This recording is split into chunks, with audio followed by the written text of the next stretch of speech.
किसान भाइयों, गर्मियों में लौकी एक ऐसी फसल है जो बहुत कम लागत में बहुत अच्छा मुनाफा देकर जाती है।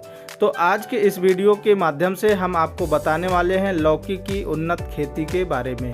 किसान भाइयों, लौकी की बीज दर कितनी होनी चाहिए, लगाने का उचित समय क्या है और इसमें फर्टिलाइज़र कितना लगेगा, और गर्मी के दिनों में जब तेज़ हवाएं चलती हैं तो उससे कैसे बचाएं, और कीट बीमारियों का स्प्रे कौन सा अपनाना है और किस समय करना है। एकड़ में लौकी की खेती करने पे लागत कितनी लगेगी और उत्पादन कितना होगा। इसके साथ साथ किसान भाइयों हम देखेंगे कि नेट प्रॉफिट कितना होगा लौकी की 1 एकड़ खेती करने से।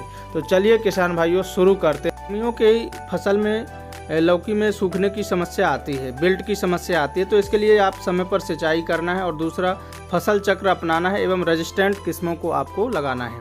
प्रिवेंटिव में आपको स्प्रे करना है बायर कंपनी की एलीट 500 ग्राम और 500 लीटर पानी में अच्छी तरह से घोलकर ड्रेंचिंग करना है 1 एकड़ में। इससे आपको काफ़ी हद तक प्रिवेंटिव में कंट्रोल मिल जाएगा। एलीट को भी ड्रेंचिंग कर सकते हैं और रोको फंजीसाइड भी अच्छा काम करेगी।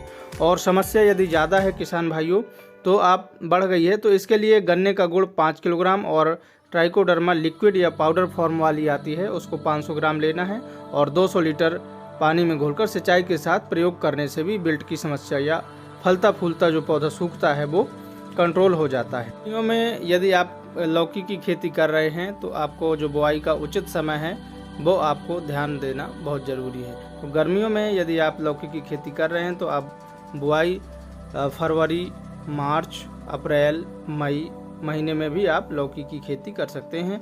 उन्नतशील बेस्ट किस्मों के बारे में बात करें तो आप BASF कंपनी की या फिर नुनहैम्स की अनोखी के नाम से आती है, या फिर आप ईस्ट वेस्ट कंपनी की वेब किस्म आती है जिसका नाम है अनमोल, और सकाटा की दिशा के नाम से आती है जिसके फल का साइज बहुत आकर्षक होता है। BNR की हरुणा के नाम से आती है और हाई बेज की अमोघ के नाम से आती है। इसके अलावा माहिको की माही 8 के नाम से आती है। इन किस्मों को आप लगा सकते हैं। और BNR की शरिता किस्म, इन किस्मों में रोग बीमारियां कम आती हैं और फल की जो चमक है, क्वालिटी है बहुत अच्छी होने के कारण जब हम बाज़ार में लेकर जाते हैं तो कीमत बहुत अच्छी देखने को मिलती है।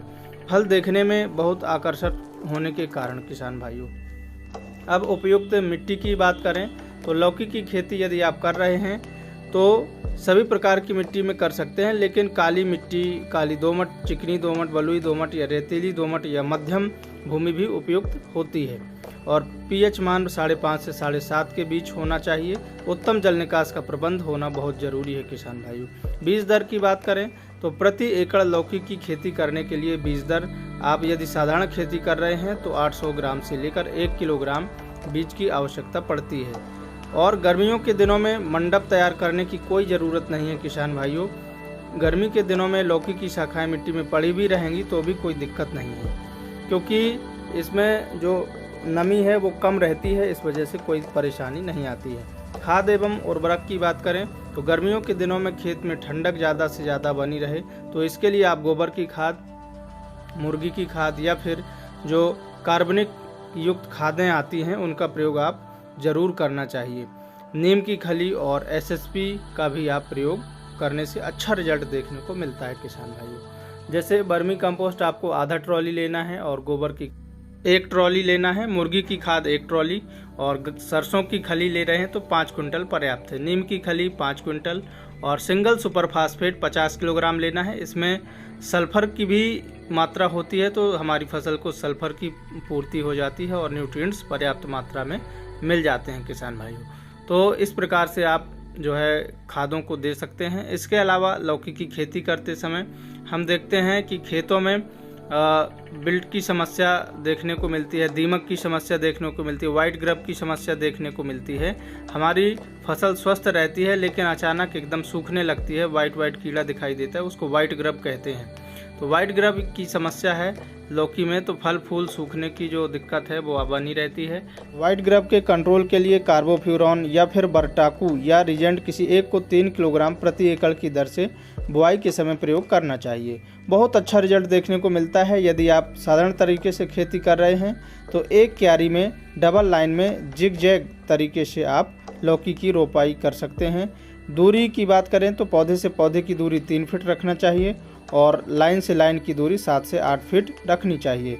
इस फसल में आप ड्रिप भी लगा सकते हैं। 16 mm इनलाइन और मल्चिंग पेपर 25 माइक्रोन का आपको लगाना चाहिए, जिससे खरपतवार नहीं उगते हैं और पानी की बचत होती है और फसल की जो क्वालिटी है बहुत अच्छी देखने को मिलती है।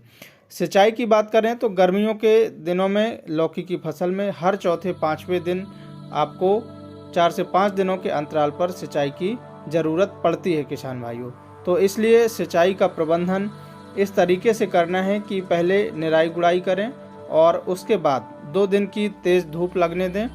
निराई गुड़ाई करने के बाद फिर उसके बाद जो भी हम खादों को आपको बताएंगे उनको जड़ों के पास, जड़ों से 4 से 5 इंच की दूरी पर देकर आपको सिंचाई करना है। इससे बहुत बेहतरीन रिजल्ट देखने को मिलते हैं किसान भाइयों कि जो खादें हैं उनका पावर भी दुगना ज़्यादा देखने के लिए मिलता है और बेहतरीन हमारी फसल बढ़वा लेती है।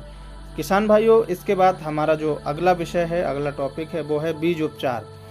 बीज उपचार भी बहुत ज़रूरी है। बीज उपचार किसी फंजीसाइड से करने के बजाय यदि आप ट्राइकोडर्मा से करेंगे तो अंकुरण बढ़वार और रूट प्रोटेक्शन बहुत बढ़िया देखने को मिलता है। 1 किलोग्राम बीजों को 5 ग्राम ट्राइकोडर्मा से बीज उपचार करें, फिर 40 मिनट तक छांव में सुखाएं। उसके बाद प्रति गड्ढे 1 से 2 बीज की दर से आप बुआई करें और बुआई करने के बाद आप प्रॉपर सिंचाई करें। खरपतवार नियंत्रण, लौकी की फसल में किसान भाइयों अच्छा उत्पादन लेने के लिए खेत को साफ सुथरा रखना बहुत ज़रूरी है, क्योंकि इससे जो कीट हैं उनकी समस्या कम होती है, बीमारियों की समस्या कम देखने को मिलती है और हमारी जो फ्रूट की क्वालिटी है वो बहुत अच्छी देखने को मिलती है, जिससे बाज़ार में हमारे जो रेट हैं वो बेहतरीन देखने को मिलते हैं किसान भाइयों।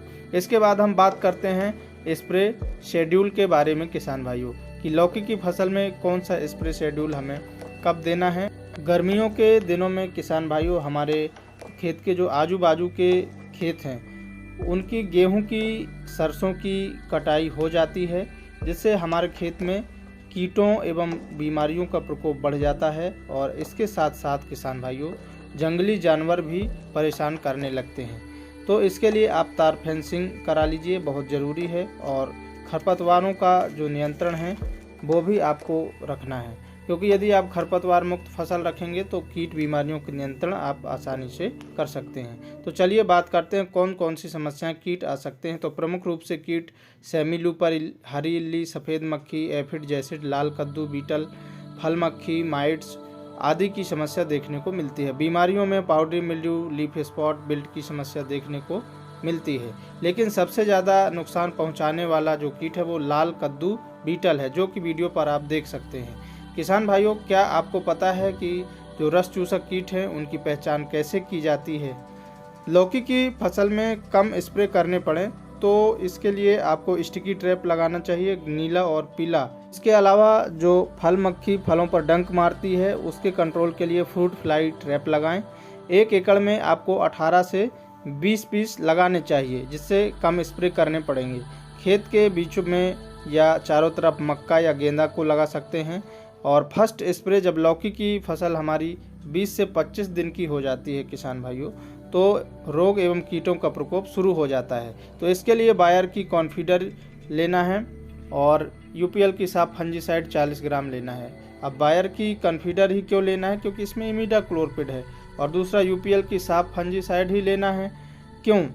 आप किसी भी कंपनी का कॉम्बिनेशन ले सकते हैं जिसमें मैनकोजेब और कार्बेंडाजिम का कॉम्बिनेशन है। इन दोनों को 15 लीटर पानी में घोलकर स्प्रे करना चाहिए किसान भाइयों। सेकंड स्प्रे 35 से 40 दिन में हमें करना चाहिए और थर्ड स्प्रे जब हमारी फसल 60 से 65 दिन की हो जाए तब करना चाहिए। फोर्थ स्प्रे 80 से 85 दिन की हमारी लौकी की फसल हो जाए तब करना चाहिए।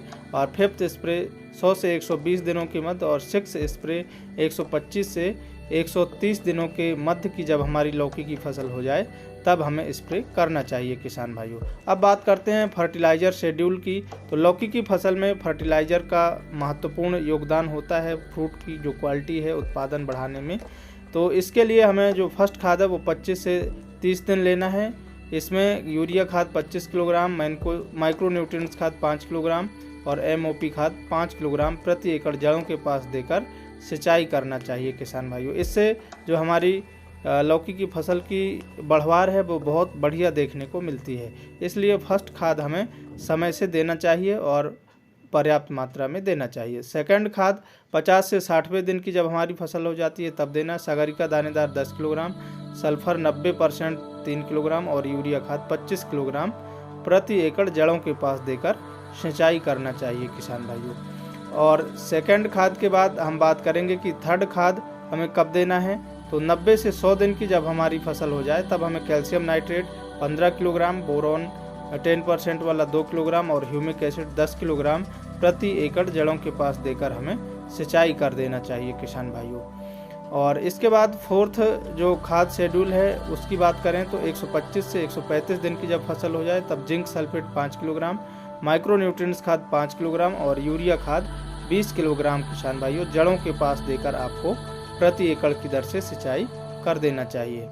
तो इस प्रकार से हम फोर्थ खाद यदि फसल में दे देंगे तो हमारी जो फ्रूट की क्वालिटी है वो प्रॉपर बनी रहेगी और उत्पादन हमें रेगुलर मिलता रहता है किसान भाइयों। इसलिए हमें खादों का जो शेड्यूल है वो समय समय से करना बहुत ही ज़रूरी है। गर्मियों में 250 से 300 क्विंटल प्रति एकड़ उत्पादन मिल जाता है और लागत की बात करें तो 50 से 60 हज़ार रुपये हमारी प्रति एकड़ आती है किसान भाइयों। अब लाइफ साइकिल की बात करें तो लौकी की फसल की जो लाइफ साइकिल है वो 5 से 6 महीने की होती है। और इसके बाद बाज़ार भाव की बात करें तो लौकी की फसल का हमें औसत बाज़ार भाव 20 रुपये, 25 रुपये, 30 रुपये किलोग्राम देखने को मिलता है। यदि हमें 15 रुपये का भी रेट मिला, क्योंकि लौकी की जो फल हैं वो वजन वाले होते हैं, वजन ज़्यादा होता है, तो यदि इस प्रकार से हम शुद्ध मुनाफे की बात करें तो 1 एकड़ यदि हम लौकी की खेती कर रहे हैं तो 1 एकड़ से हमें जो शुद्ध मुनाफा है किसान भाइयों लगभग हमारा 3 लाख रुपए से 3.5 लाख रुपए तक बड़े आराम से मिल जाता है। तो इसी के साथ सभी किसान भाइयों को जय जवान, जय किसान, जय विज्ञान। मिलते हैं अगले वीडियो में।